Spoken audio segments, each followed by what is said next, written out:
Dengan daya tarik seksualnya Virginia yang ulala, di usia 20 tahun, dia sudah meniduri hampir semua bos-bos mafia besar. Mama muda mau cerita, cek. Hai, assalamualaikum warahmatullahi wabarakatuh. Terima kasih sudah klik video ini dan selamat datang kembali di channel Vita Feriana. Ya, kali ini Mama Vita mau bercerita tentang sebuah perjalanan hidup seorang mafia wanita yang bernama Virginia Hill dari Amerika. Bagaimana mungkin seorang anak gadis petani yang lahir dan besar di desa menjadi salah seorang tokoh yang penting dalam dunia permafiaan dan tercatat dalam sejarah sebagai wanita yang paling berbahaya dalam kejahatan yang sudah terorganisir di era tersebut. Saking ganas dan berbahayanya, jurnalis menjuluki dia dengan sebutan Queen of the Mob, atau bisa dipanggil Nyonya Mafia.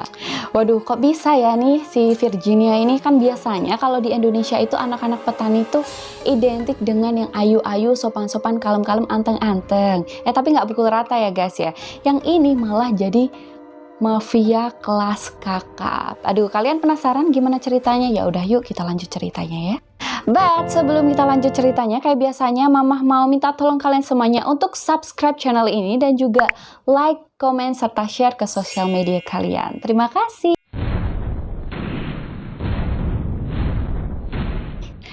Virginia yang bernama lengkap Oni Virginia Hill lahir pada tanggal 26 Agustus 1916 di Lipscomb, Alabama. Virginia merupakan anak ketujuh dari 10 bersaudara dari pasangan William McHill dan juga istrinya Margaret Hill. Pada saat berusia 8 tahun, orang tua Virginia memutuskan untuk bercerai.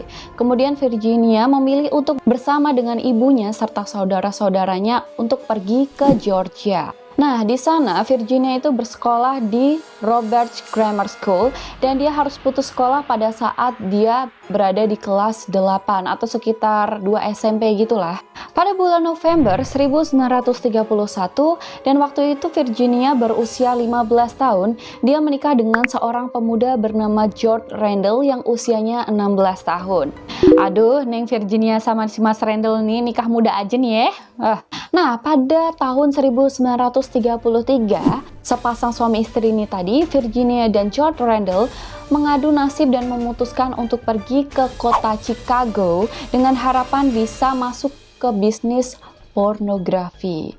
Ya Allah, emang gak ada bisnis lain apa ya? Kenapa harus pornografi gitu loh? Nah, di tahun 1934, tak ada masalah apa ya nih ya, Virginia dan suaminya itu memutuskan untuk bercerai.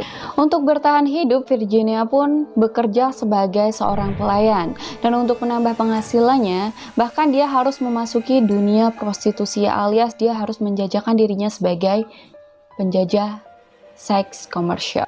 Selama Virginia bekerja, akhirnya dia menyita perhatian seorang bandar judi bernama Joseph Epstein. Karena Joseph Epstein ini tertarik sekali dengan Virginia sampai dia menawari pekerjaan untuk Virginia sebagai akuntannya dia dan juga sebagai informan untuk mendapatkan informasi penting dari pesaing-pesaing Joseph Epstein yang merupakan mafia-mafia besar lainnya.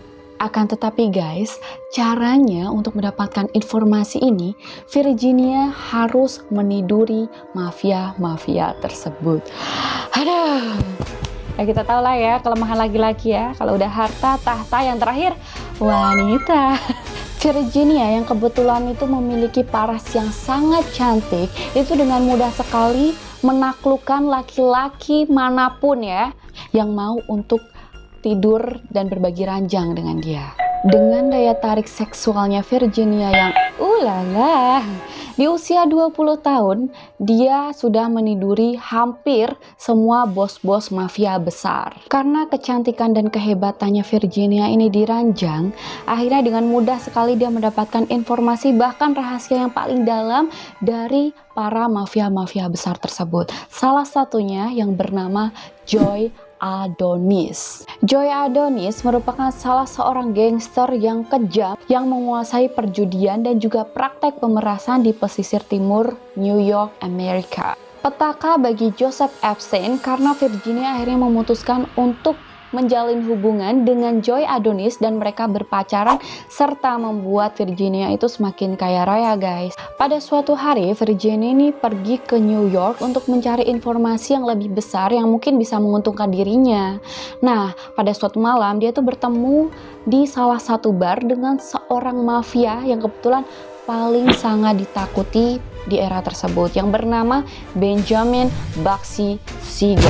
Nah, pada malam itu juga kecantikan Virginia ini memikat hati Bugsy Siegel, serta kebetulan nih si Bugsy ini tadi juga ganteng, guys. Jadi sama-sama suka lah. Mereka akhirnya juga melakukan tidur bersama. Pacarnya si Virginia tadi, si Joy Adonis tadi, saat dia mengetahui bahwa kekasihnya sudah ditiduri oleh Bugsy Siegel, dia kan terkenal udah kejam ya, guys. Dia pun sampai gak bisa berbuat apa-apa karena si Bugsy Siegel ini ternyata jauh lebih kejam dan ditakuti dari semua mafia yang ada. Hanya dengan pria ini, Virginia itu benar-benar merasakan jatuh cinta, falling in love lah dia. Bahkan dia mendapatkan pengalaman asmara yang paling terliar sepanjang hidupnya hanya dengan Bugsy Siegel. Berdua, mereka itu mengarungi kejahatan demi kejahatan atas nama cinta dan gairah. Padahal ya si Bugsy ini tadi sudah beristri loh, guys. Saking gilanya nih hubungan Virginia sama Bugsy ini tadi, mereka bisa loh saling pukul-pukulan, baku hantam gitu sampai meninggalkan luka-luka lebam. Namun tak lama kemudian mereka tuh bisa loh bercumbu lagi gitu. Bisa akrab lagi, rukun lagi, jatuh cinta lagi. Oh, aneh kan? Ya, saking cintanya nih si Bugsy ke Virginia ini, apapun yang diminta sama Virginia, dia bakal kasih. Mau duit, apapun itu. Bahkan dia tuh bangunin rumah yang besar banget di Florida. Bugsy ini juga sampai membangun monumen percintaan mereka berdua ini, yaitu sebuah hotel dan juga kasino yang diberi nama Flamingo. Kebetulan Flamingo ini juga merupakan julukannya si Virginia. Hubungan mereka pun berjalan sampai sekitar 5 tahunan. Tapi Virginia itu sangat kesal dengan kelakuannya Bugsy karena dia tuh terus-menerus dijanjikan bahwa akan dinikahi oleh Bugsy. Tapi si Bugsy ini kayak ya nggak nyari-nyariin istrinya gitu loh. Kan jadinya dia kesel ya guys sama si Bugsy ini. Cuma dikasih harapan palsu. Virginia pun meninggalkan Bugsy dan kembali lagi dengan mantan pacarnya yang bernama Joy Adonis. Dia pun memberitahukan semua rahasia-rahasia Bugsy ke Joy Adonis, bahkan kelemahan-kelemahan si Bugsy tadi. Karena memang kebetulan si Joy Adonis ini kan sudah menyimpan dendam yang Karena sudah mengetahui kelemahan Bugsy, akhirnya pada tanggal 20 Juni 1947, anak buahnya Joy Adonis ini menembak mati Bugsy yang pada saat itu sedang duduk membaca koran di sofanya dia. Setelah kematian Bugsy, Virginia menjadi target polisi dan dia diancam untuk membongkar semua kejahatan-kejahatan mafia yang pernah dia tiduri, termasuk Joseph Epstein dan juga mantan pacarnya Joy Adonis. Did you ever get any money from Costello? No. And did you ever get any money from Meyer Lansky? I never got money from any of those fellas. None of those fellas. None of these that I've been reading about, none that I knew, they never gave me anything. None of the Fichettes? No. Akan tetapi dalam investigasi tersebut Virginia lebih memilih untuk melindungi teman-teman mafia besarnya dan juga dia memilih bungkam serta akhirnya dia kabur ke Eropa. Dalam pelariannya dia menetap di kota Salzburg, Austria dan hidup di sana selama bertahun-tahun. Nah, karena dia kan DPO nih guys ya, jadi dia tuh nggak bisa ngapa-ngapain. Akhirnya dia hidup di sana selama bertahun-tahun dan jatuh miskin, melarat lah dia. Virginia pun tidak tahan dengan kemiskinan tersebut. Dia berpikir bahwa teman-teman mafianya yang dia sudah simpan banget itu rahasianya, kenapa nggak ada yang peduli banget gitu loh sama dia. Akhirnya dia memutuskan untuk mengancam dan meminta uang kepada mafia tersebut sebagai ganti kalau misalnya nggak mau ngasih duit nih guys. Nah, dia bakal bongkar tuh rahasia-rahasia mereka ke pihak berwajib. Cara tersebut pun berhasil nih, bahkan ada beberapa teman mafia yang mau ngasih dia uang itu sebesar $10.000. Nah, pada saat itu uang segitu banyak itu ya kalau sekarang udah se-M kali ya, banyak banget lah pokoknya. Nah, dapatlah dia uang sebanyak itu. Namun pada keesokan harinya, Virginia ditemukan tewas di kediamannya dikarenakan overdosis obat tidur. Walaupun dia sudah mendapatkan uang yang cukup banyak, tapi kan karena mungkin dia tuh stres banget guys, kan udah bertahun-tahun tuh dia bersembunyi di sana. Akhirnya mungkin dia tuh minum obat tidur ya, 1 kurang, 2 kurang, sampai dia overdosis gitu mungkin ya. Itu yang menyebabkan dia meninggal mungkin. Dia pun meninggal pada tanggal 24 Maret 1966 yang kebetulan saat itu dia berusia 49 tahun dan dia dimakamkan di pemakaman Aigen di kota Salzburg, Austria. Itulah akhir dari perjalanan hidup seorang Virginia Hill yang dijuluki Mistress of the Mob atau Nyonya Mafia. Banyak sekali pihak yang meragukan kematiannya, padahal sudah jelas-jelas kalau kematiannya itu diakibatkan karena overdosis dan masuk kategori bunuh diri. Tapi bagaimana menurut kalian guys? Apakah Virginia itu benar-benar meninggal karena overdosis? Atau juga ada pendapat yang bilang kalau Virginia ini dibunuh karena dia memiliki rahasia yang sangat penting.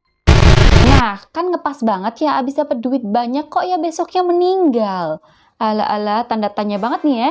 Yaudah ya, kalau kalian misalnya punya pendapat menurut kalian masing-masing bisa langsung ditulis di kolom komentar. Buat kalian semuanya yang ingin tahu kisah karakter Virginia Hill selengkapnya, kalian bisa nonton di film berjudul Bugsy yang rilis pada tahun 1991. Ya, sekian cerita dari Mama. Kalau misalnya kalian suka dengan video ini, jangan lupa untuk like. Dan juga misalnya kalian punya ide cerita yang harus Mama bawain di konten selanjutnya, kalian juga bisa langsung tulis di kolom komentar. Jangan lupa juga Mama ingatkan untuk subscribe channel ini dan nyalakan tanda notifikasinya kalau kalian ingin menjadi orang yang pertama untuk menonton dan melihat video-video Mama yang terbaru. Ya, akhir kata Mama mohon maaf kalau misalnya ada salah-salah kata dan juga salah informasi. Ya udah ya. Wassalamualaikum. Dadah. Terima kasih.